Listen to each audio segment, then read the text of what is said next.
Hello, everyone, and welcome along to your Monday edition of the TII podcast. My name is Craig Dennett, and I'm your host tonight.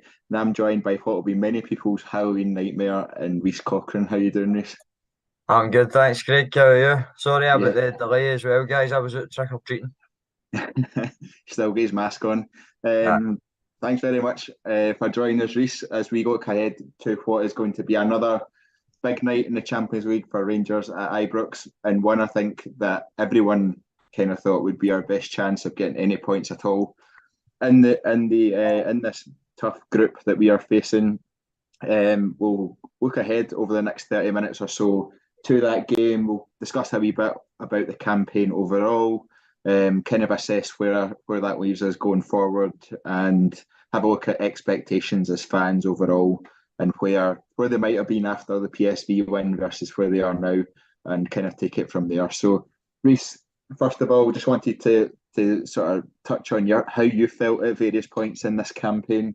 So obviously, it's the sixth game of the Champions League group stage tomorrow. Ajax, I guess, are the team that are potentially most beatable in this group, other than ourselves. Um, I think calling Ajax beatable is a bit of a stretch, Yeah, but definitely.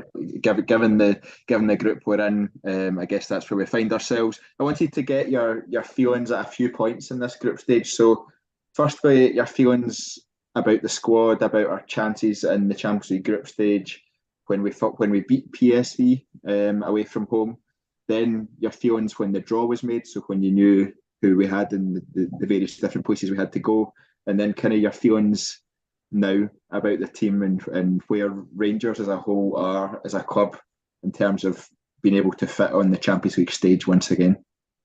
So to start with PSV, I think we probably had premature optimism at the time. Is probably the phrase I'd use to describe it. So we had just put PSV out. PSV had no long beat Ajax in the Super Cup, but I think Super Cups, Community Shields, Liverpool beat Man City and PSV beat Ajax. So I think that kind of gave us a wee bit of false hope getting into that, going, well, if they can beat them and we can beat them, then by logic, then maybe we've got a chance. Realistically, we're in a Champions League group with three teams you wouldn't be surprised to see in the quarter final. Ajax reached semis a few times, the quarters, the last 16. Napoli, best on form team in Europe, they know, last 16 regulars. Liverpool got to the final last year. They do pick their times to be bad, right enough, with their Premier League form, but after PSV, pretty confident, but looking back, it was definitely premature. The Ajax game, I think, humbled us. We were absolutely effortless that game. Looked like we had no plan. It was like USG away. Um, Pretty harrowing defeat. But I think overall now we have just kind of found our level. Like we were sitting at before PSV away, we'd all went aye Champions League and six losses over a run in the Europa League, just get the money in. We would have. And I think we've kind of realised where we're at now, and it's just about getting back to dominating domestically and being in the Champions League, whether it's six losses or not. At this rate, I think as a club we just need to accept that that's where the money is. You get humbled and you get out and get back to beating teams at the weekend. Yeah, I think I've said a few times on the podcast. I think particularly after, I think it was after the Napoli game at home. I said, just give us a Champions League money and leave us alone, kind of thing. I think, like you say, there was quite a lot of people when we reached the Champions League and we beat PSV. They're like, yeah, look, we've got the money. If we get beaten all six games, that's fine. We've gotten the money, and we'll use that to build, and we'll build a squad that can potentially compete more and more in the years to come. It's funny how that changes, isn't it, when actually the defeats start rolling in. Obviously, I don't think anyone would have expected the manner of the defeats that we've had in this competition, but Yeah. at the same time, we're we're playing against teams that, like you say, are very much quarter-final contenders, if not further. Liverpool were obviously in the final last season. At the same time, we were in the final of the Europa League. So I don't think we can kind of discount that. I think there's a lot of there's a lot of underlying issues within the team and potentially within the club that people have been discussing. Whether you believe they're true or not is a different thing. I, for one, believe that we should have gone out and strengthened in those final days of the window. I understand the argument that wages and total wage bill and that side of things comes into it, and actually we've got a pretty bloated squad.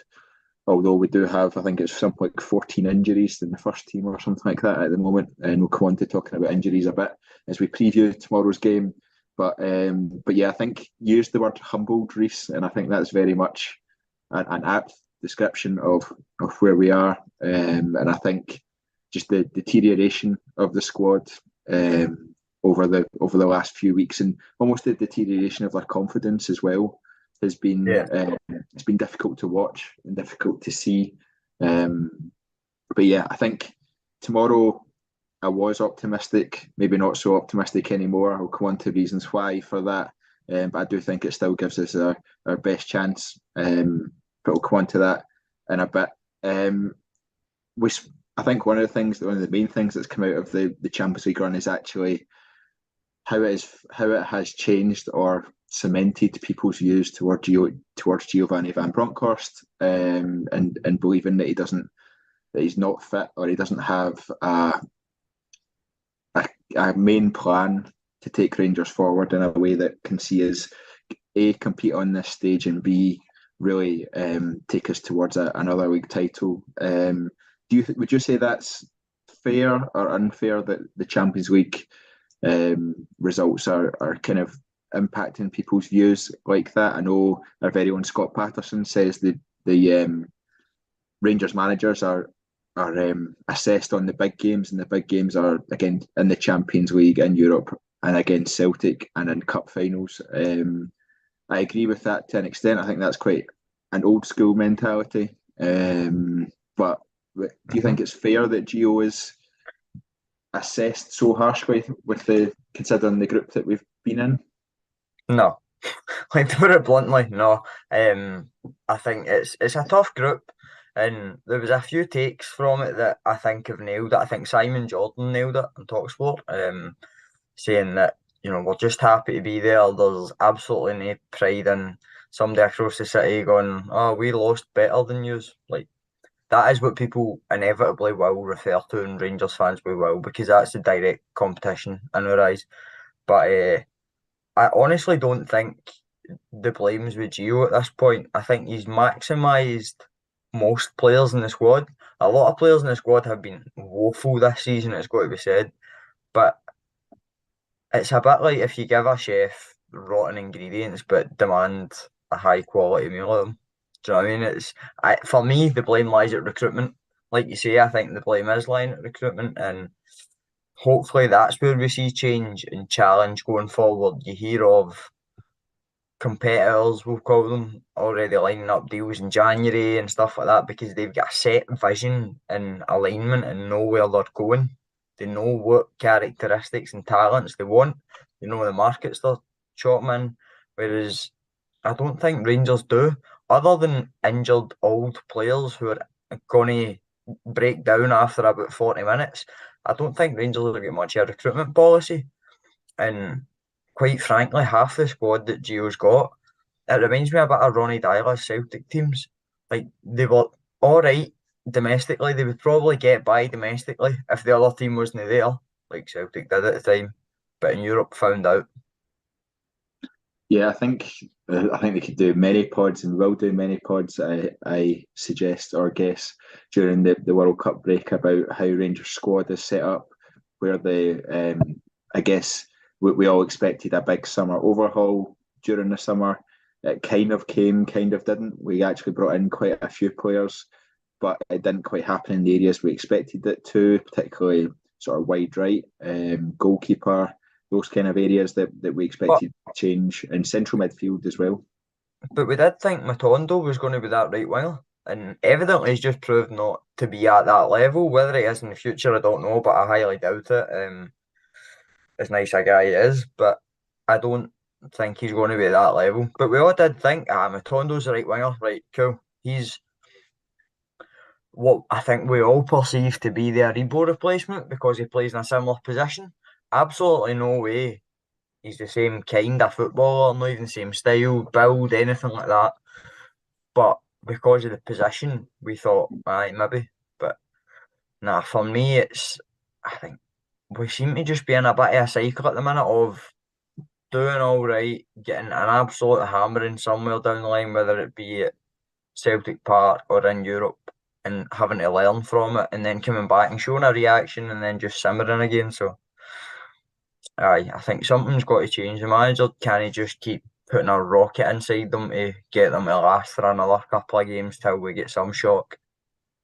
Yeah, I think I'm going to bring in a comment before we go on to sort of the more of a focus on Ajax, sorry. But Curry Muncher says, obviously one of the this is some name, isn't it? But one of the things that's kind of been targeted at Gio is that the team isn't as fit as it used to be, and the team doesn't have that level of fitness to keep going for 90 minutes, and that's why we're struggling in games like this. He said he's starting to doubt the fitness level thing, and the Aberdeen game proved that.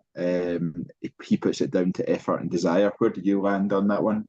Yep, 100%, 100%. My main thing that I took out of even the first 5 minutes, because we started absolutely frighteningly at the weekend. Like, we were rapid, we were out the blocks. Lundstrom was pressing their centre backs higher than Cholak was. I think him and Tav looked out to prove a point at the weekend. They looked as though everybody's saying we're injured and that. No, we'll show them we're not. Getting out and putting 150% in, which, albeit looks good, because you can go, right, he's not injured. But then you remember the last couple of games and go, wait, what, so you just can't be bothered?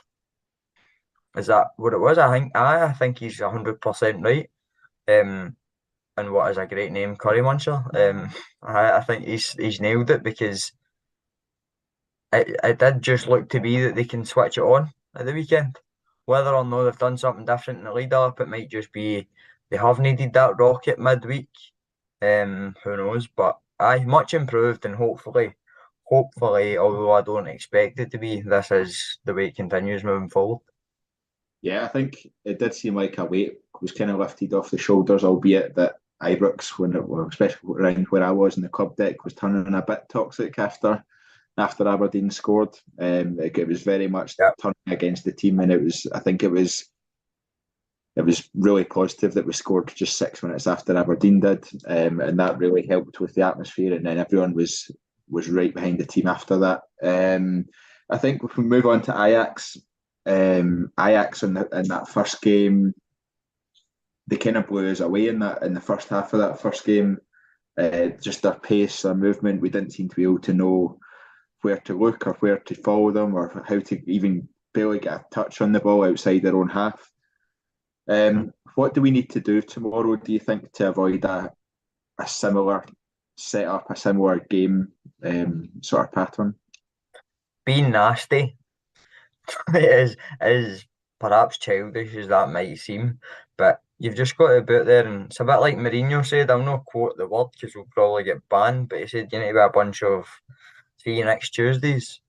To teams like this, you've got to show them no respect. I think the first game we played them, we did show them too much respect. They had too much time in the ball. I don't think we'd put a tackle in, which is lazy fouling whenever we could. And I don't think Ajax get out of second gear and scored four, so it was frightening. The lack of a midfield at the time seemed quite frightening to me. See, like at the weekend, you're winning balls back, defenders are getting less time on the ball because we're pushing forward and actually pressing them to move the ball. Midfielders are more comfortable with the ball, it's clear to see. So if you allow the centre back to have the ball and all the time in the world he wants, he's knocking it into a midfielder who is more comfortable to just knock it round you when you do press, and there you go. They've got it to a striker and into defence. If you press the defender, they're less adept to the ball. They're more likely to make a mistake, and you can win it higher up the park. You win at both ends if you do it that way. So I just think we can't give them too much time in the ball, and we've got to be clever with the fouling and stuff like that, and maybe waste a bit of time. I don't know if we're looking to take a draw at this point, but it's effectively a dead rubber for both teams. So it wouldn't surprise me to see a few Ajax youngsters get played tomorrow. It's not a dead rubber if we win 5-0, Reece. True. Bassey hat-trick. Aye, Bassey on goal hat trick, 90, 91 and 92 minutes. Get it done, Kelvin. I guess at the weekend we saw, I think, the real benefit of James Sands playing in that midfield role and how it allowed John Lundstrom to push forward on. We're not going to see that tomorrow anyway. Might see it at the weekend, but Gio, press conference happened today ahead of tomorrow night's game against Ajax. Gio, in terms of injury side of things, Gio confirmed that Glenn Kamara is fit to play, so he's returning to the fold. Ridvan Yilmaz is out for a few weeks, which obviously takes him to the other side of the World Cup break. It's a phrase we've heard a lot, but actually now that the World Cup is a week, now the World Cup's a week and a half away, it's not really that as bad as it was 2 months ago or whatever it is.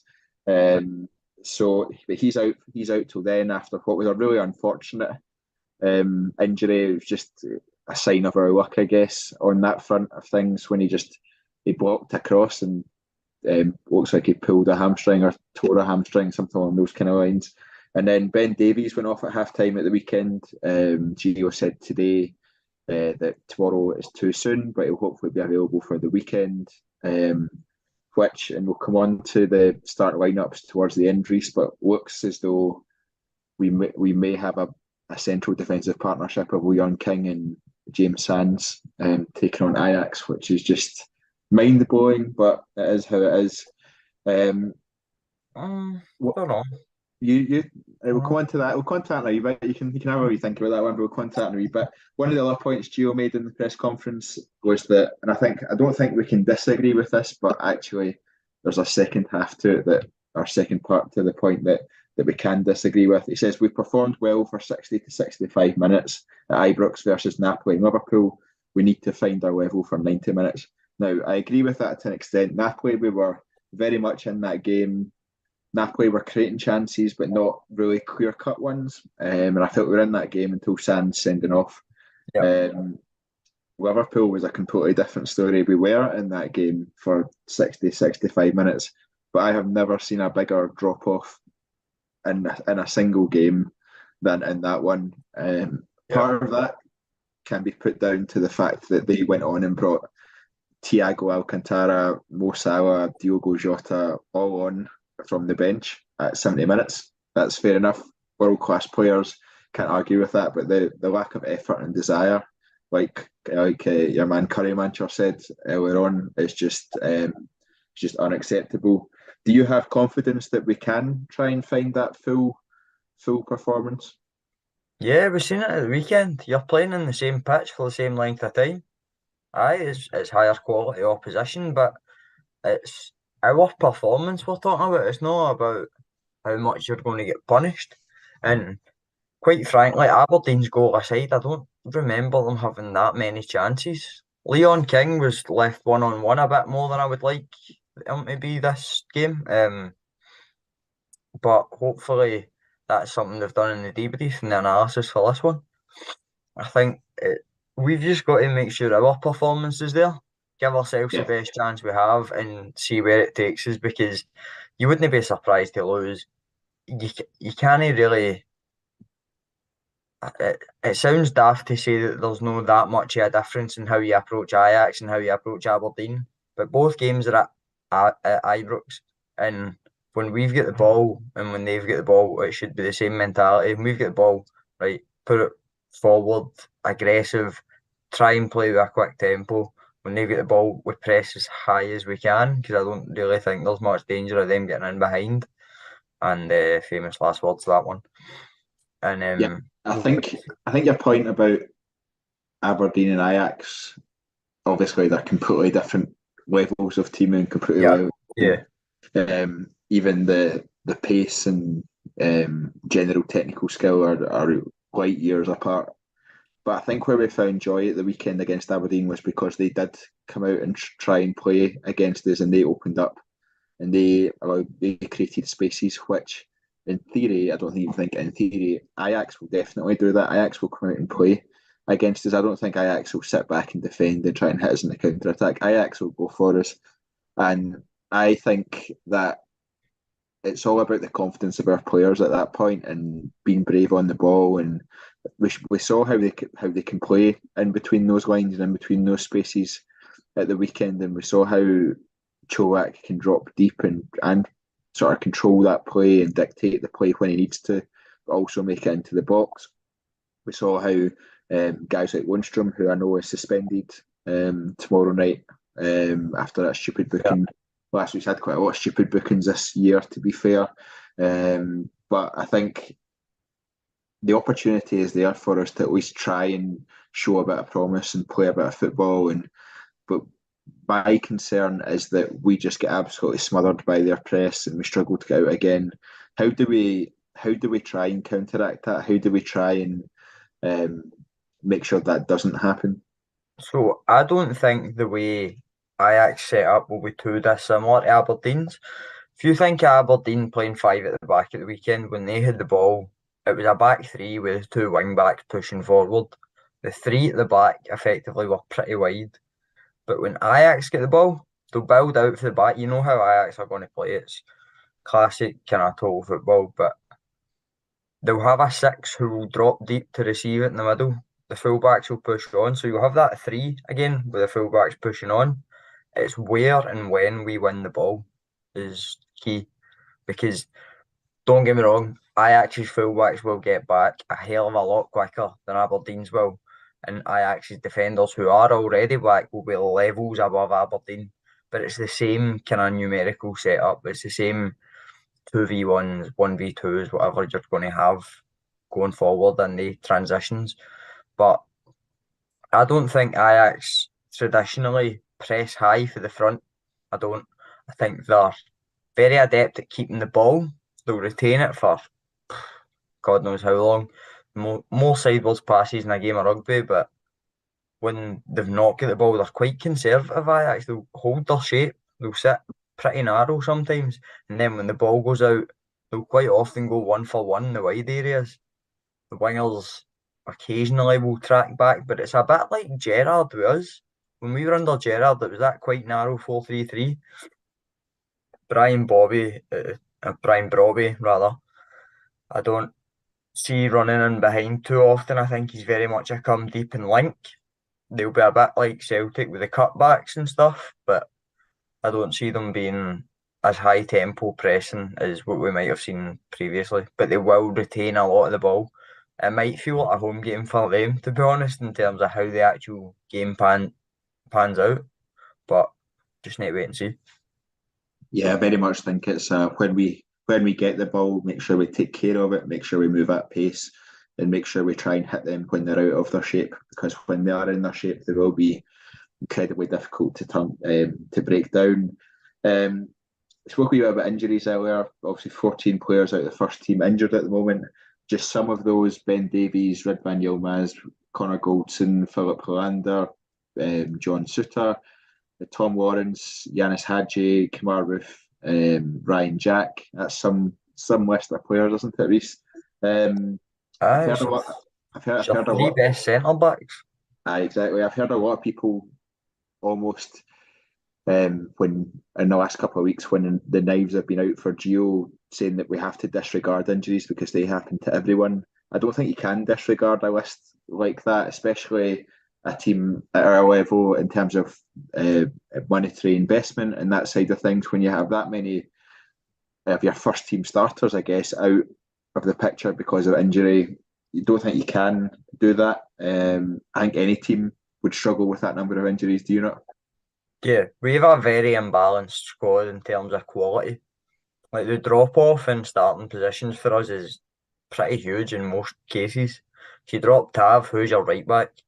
If you drop Goldson, your centre back's nowhere near as good. Cholak and Morelos is a bit of an outlier at the minute because we've not had it for years. Up until Cholak came in, if you drop Morelos, it was a bit of a drop.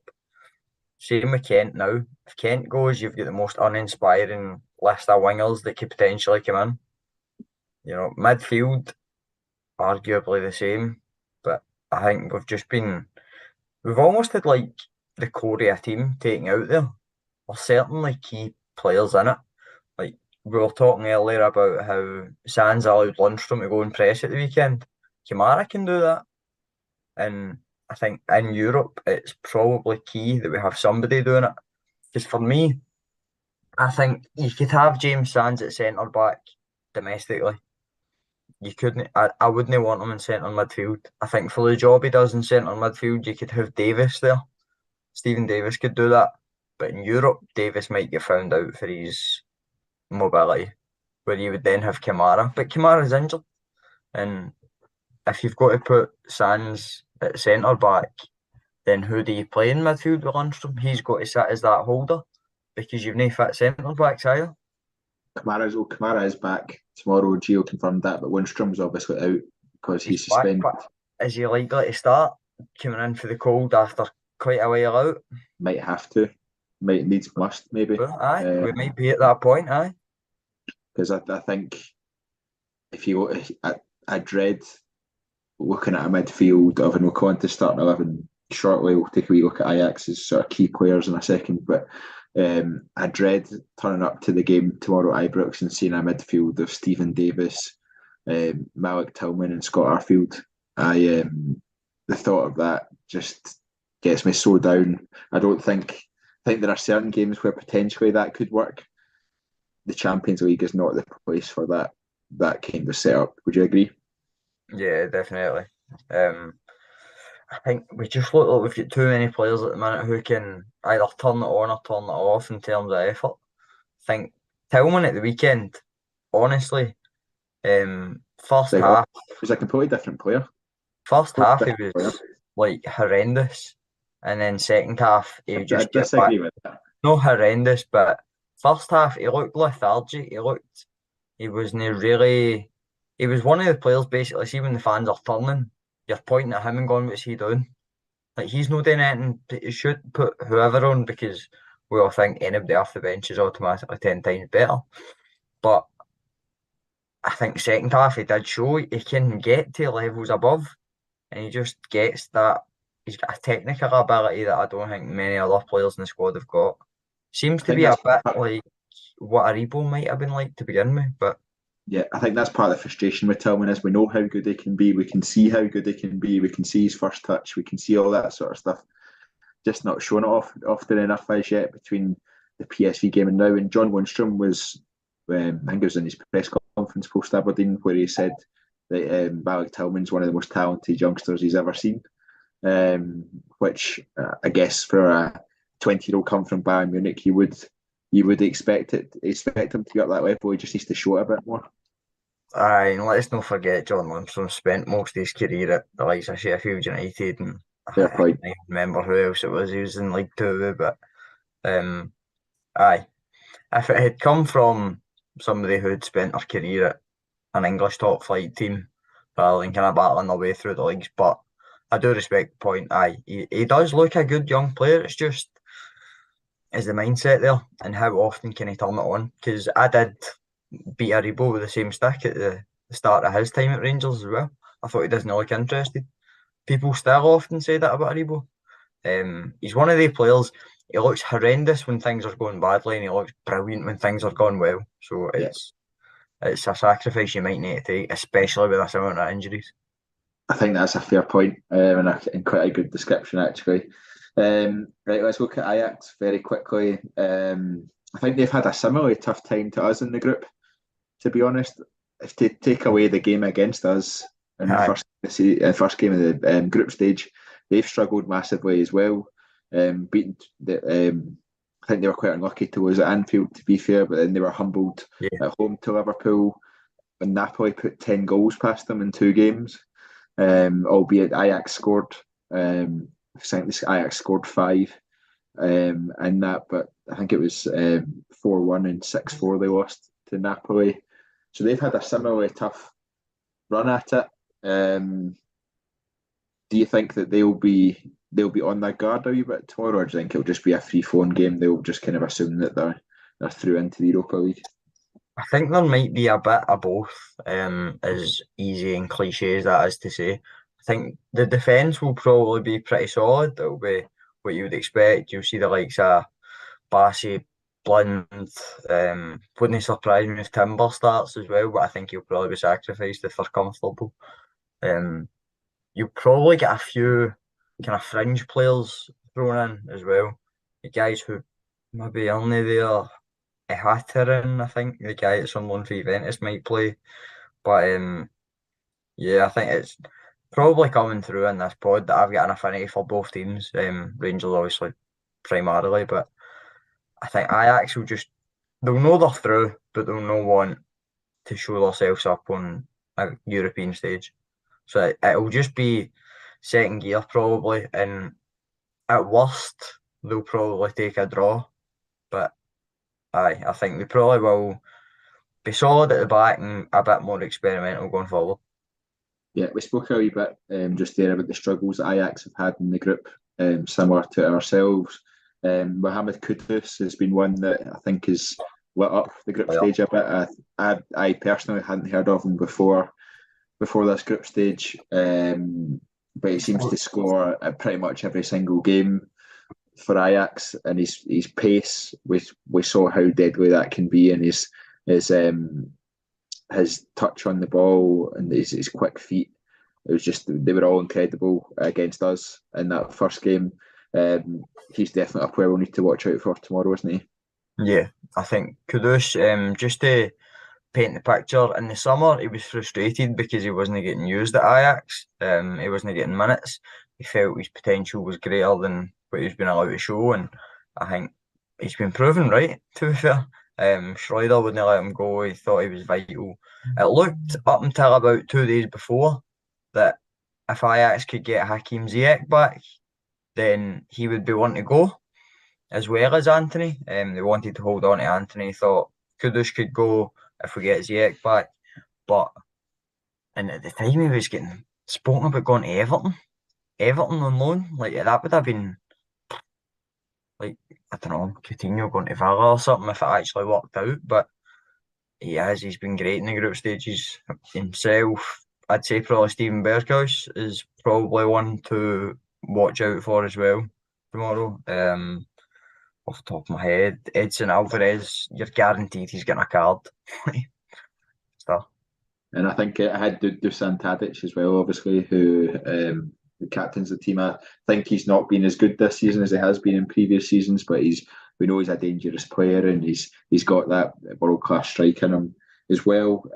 Just the last point in Ajax before we move on to start lineups. Calvin Bassey, obviously, we've mentioned him a few times already, making his return to Ibrox. How do you think he'll be received? Do you think he'll be out to prove a point almost prove a point he doesn't need to prove? No, I think he'll be warmly received. I think even mentioning Bassey, you just kind of remember like that whole run to Sevilla and all that, and all the memories of him and Hampden last season against Celtic. And to be fair, I don't think anybody at Rangers or any Rangers fans will have a bad word to say about Calvin Bassey. At the time, it was a great move for him and for the club. It's not a move that you can begrudge either way. Suited all parties. It was a great transfer, and I think since then he's just always shown respect and being grateful. Still in contact with a few players, I believe, and I don't think he'll be out to prove a point. I think he'll just be, as he has been all season, out to prove himself to the Ajax fans, as probably all new signings at all clubs do. Yeah, I think so, and I'm actually quite looking forward to seeing him back and actually seeing if he's changed at all in terms of his style of play, or not in terms of like his style of yeah. but in terms of his style of play, and if he tries to move the ball quicker, if he defends a different way, see what he's learned in the first sort of 6 months away from us, and see how he's progressed. Be interesting to see where he goes tomorrow, because I think him and Daley Blind have been kind of rotated between left back and left centre back.